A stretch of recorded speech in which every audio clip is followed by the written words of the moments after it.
Hello everyone and welcome to a new episode of the Cycling Frogcast. First of all, I want to excuse me for not uploading any podcasts the last weeks.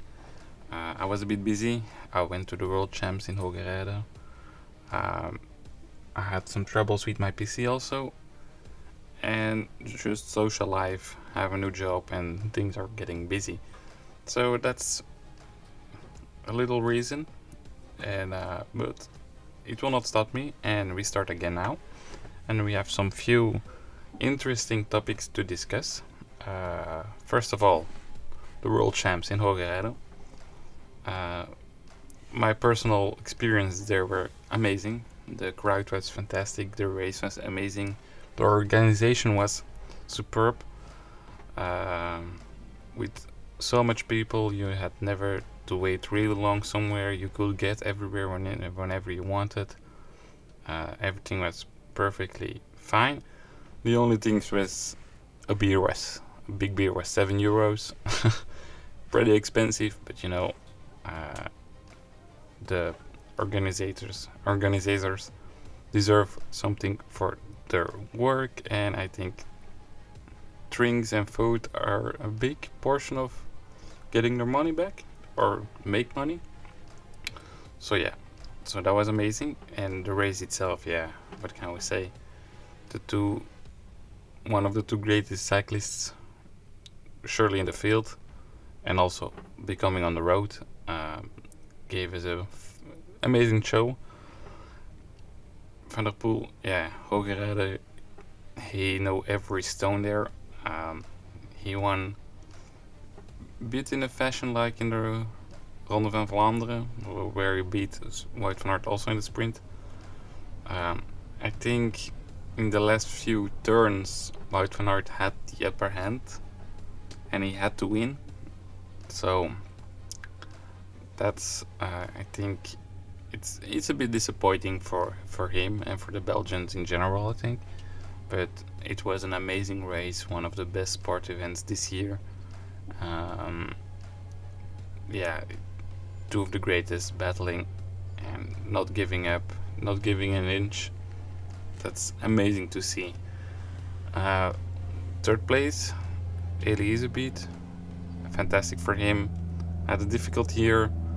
I still think he can reach not the level of Wout van Aert and Van der Poel, but he can be the closest to those two, besides Pidcock, of course. He was one of the biggest rivals of Pidcock in the youth, so I think the potential is there. He shows it sometimes. This year was a more difficult, and surely on championships he has difficulties. Look at the Belgium championships. But then again, I think he had a good season after all. He had the gold medal for the normal cyclist, let's say it's like that.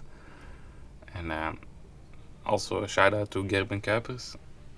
From beginning without a team to even win races and be in the selection of the Belgian cycling team. Amazing performance, and he did it really well also. And you saw it with the crowd. He's becoming a fan favorite fast. And respect to the organization, the fans, and of course the cyclists. Every one of them, Wout van Aert, Mathieu van der Poel, but also our Costa Rican friend. He gave an amazing show also. Only his show ended after 3 rounds, I think. But he's a super lovely guy. I took a picture with him also. He's amazing, and everyone deserves respect, because I've seen the course, and on television it doesn't show really well, but it's a really difficult course, and they will go so fast. It's amazing. The second topics I want to discuss is Dennis and Sagan. Two of the better riders of the generations. Dennis, one of the best time trial cyclists there was. Twice world champion, I think. He stops after this season. Special guy. If it doesn't suit him, he changed teams for another brand of bike. What is good ride, of course. Amazing career, and I think it's a good moment for him to stop. If the motivation is not there anymore, and certainly as a time trial specialist and as a big champion, you have to stop when you're at your best. I think he will show this season again why he's one of the best time trialers. I have good faith in that. And it will be a massive help in the Grand Tours for the... I don't know exactly which Grand Tour he's gonna ride, but... Or he's gonna help Roglic in the Giro or Vingegaard in the Tour. Doesn't matter, I'm sure he will be superb and outstanding. And after this season he can go back to Australia and stay there with his family. I think that's really important for him. That's sometimes something that we forget about those guys from Australia, New Zealand.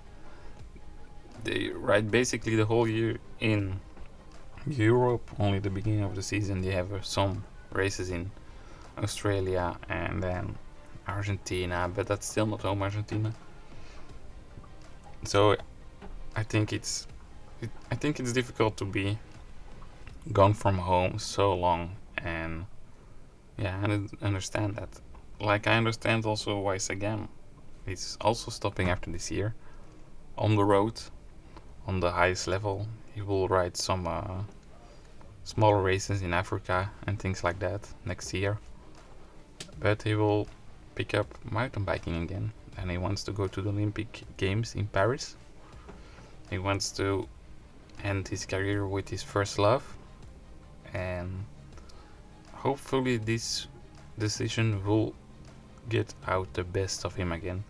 Not that his career the last years was bad, because I think a lot of riders would have signed for the wins he had in his last years, but it was not like the domination you had, like the 3 times world champ in a row situation. Sagan, one of the best cyclists ever, in my opinion, one of the best maybe of his generation. Maybe a prototype for the athletic riders we see now, for Wout van Aert, Van der Poel, Pogacar. He won 7 times the green jersey, world record on that one. He could do it all. Hilly finishes, mass sprints. How he won those green jerseys was also superb. He was a big show. His interviews after the races, super fun.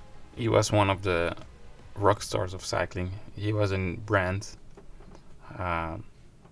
Everyone knows about Peter Sagan, and that's something not all cyclists can say. Even some of the best, like for example Sagan and Dennis, is not a figure like that, even though he's one of the best time trialers of the last years. So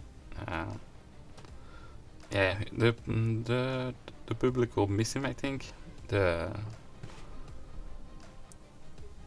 For giving that spark in the peloton, that's something we all gonna miss, I think.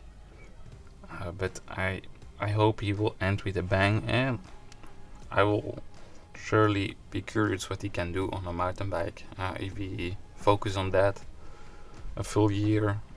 I don't know. He's one of the best road cyclists, so can he fight with the others?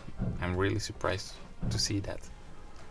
And last thing I want to end is the first edition of the UAE Tour for Women ended. Some interesting things is Charlotte Cole winning stages.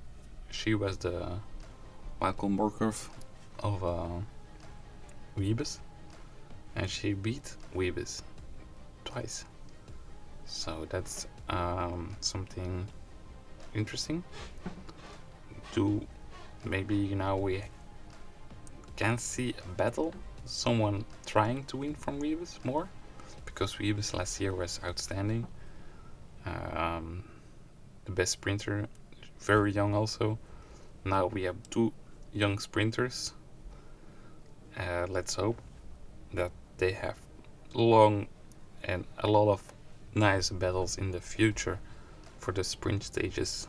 And the first away tour is on the palmarès of Elisa Longo Borghini. She wins it. Nice win. Nice first winner for the away tour in the women history.